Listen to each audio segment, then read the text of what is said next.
अस्सलाम वालेकुम रहमतुल्लाह। आज हम बात करेंगे सोते हुए दबाव और झटके का लगना।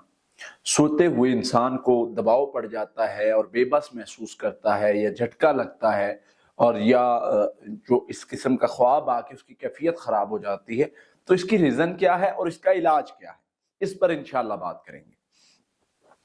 अब मेडिकली मामलात को देखा जाए तो मेडिकल ये कहता है कि ये हमारा मसला है, ये एक मेडिकली इशू है, इसको स्लीपिंग पैरालिसिस अटैक कहते हैं और इसमें मरीज की जो है वो कंडीशन थोड़ी देर के लिए पैरालाइज टाइप हो जाती है और इसमें मरीज जो है वो हिल नहीं सक रहा होता, चाहने के बाद उसका माइंड जो है वो कोशिश कर रहा है, स्ट्रगल कर रहा है, लेकिन उसकी बॉडी जो है वो पैरालाइज है, वो हरकत नहीं कर रही।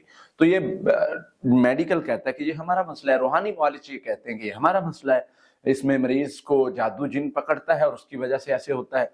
अब हम इसका फर्क कैसे करते हैं?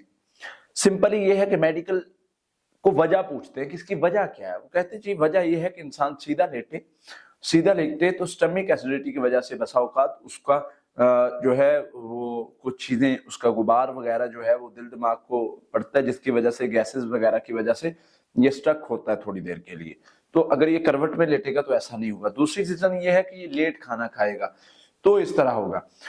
अब अल्लाह के नबी सल्लल्लाहु अलैहि वसल्लम ने दोनों चीजों से मना किया है, दोनों चीजों का तरीका डिफरेंट है। खाना नबी सल्लल्लाहु अलैहि वसल्लम ने वक्त पे खाने का खाया या वक्त पर खाया करते थे, सुन्नत यही है, मगरिब से पहले या फौरी बाद, तो ये बेहतरीन खाने का वक्त है। अब बंदा मगरिब से पहले या फौरी बाद खाएगा तो उसको 3 से 4 घंटे मिल जाएंगे सोने के, इतनी देर में आपका खाना जो है वो हजम हो जाता है और आपको ये अटैक नहीं होता। तीसरी जो कंडीशन है वो है जादू जिन्नात के मसाइल की वजह से। बिल्कुल ऐसा हो सकता है, बसा औक़ात जिन्नात सोए हुए इंसान पर हमला करते हैं। अल्लाह के नबी सल्लल्लाहु अलैहि वसल्लम की हदीस है कि जब तुम सो जाते हो शैतान तुम्हारी गुद्दी में आकर तिनगिरे लगाता है। दूसरी हदीस से पता चलता है तुम सोते हो शैतान तुम्हारे साथ आके खेलता है। तो उस कंडीशन में इंसान देखता है ख्वाब। अब जिसको ख्वाब आएगा उसका मतलब है इसके साथ जादू जिन्नात का मसला है। अब उसका हल क्या करना है?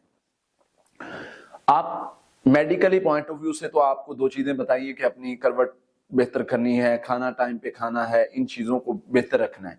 अब फिर भी अगर ख्वाब आके कंडीशन बन रही है तो इट्स मीन के कुछ प्रॉब्लम है जिसकी वजह से ये मसाइल बने। वो प्रॉब्लम क्या है? उसमें आपको आपने करना क्या होता है कि आपने जो पढ़ाई है पढ़ाई कर लें। पढ़ाई के बाद इंशाल्लाह ऐसा मसला नहीं होगा। आयतुल कुर्सी है 3 मरतबा सोने से पहले, सूरह बकरा की आखिरी 2 आयत है 3 मरतबा सोने से पहले, आखिरी 3 कुल्ले 3 मरतबा सोने से पहले। एक दुआ है अऊज़ु बिकलिमातिल्लाहि त्ताम्माति मिन ग़ज़बिही व इक़ाबी व शर्रि इबादी व मिन हमाज़ाति शैतानि यहज़ुरून। अब ये पढ़ाई नबी सल्लल्लाहु अलैहि वसल्लम ने बताई और फरमाया जो बंदा रात को ये पढ़ लेता है वो महफूज कर लिया गया। इसको दे दी नबी सल्लल्लाहु अलैहि वसल्लम ने गारंटी कि ये बंदा महफूज कर लिया गया है, ये एक अमल करे। तो अगर सोते हुए आपको झटका लगता है, अब झटका लगने की मुख्तलिफ रीजन हो सकती हैं। लोग कहते हैं जी हमें किसी ने पाँव से पकड़ के हिलाया, हालांकि ये मेडिकल इशू है। इसको मतलब जो अचानक इंसान इस तरह मतलब एक तरह से हिलता है तो ये इसको जादू जिन्नात की तरह मंसूब नहीं करना चाहिए। हाँ, जो ख्वाब आते हैं और ख्वाब आके ये कैफियत बनती है वो जादू जिन्नात का मसला हो सकता है।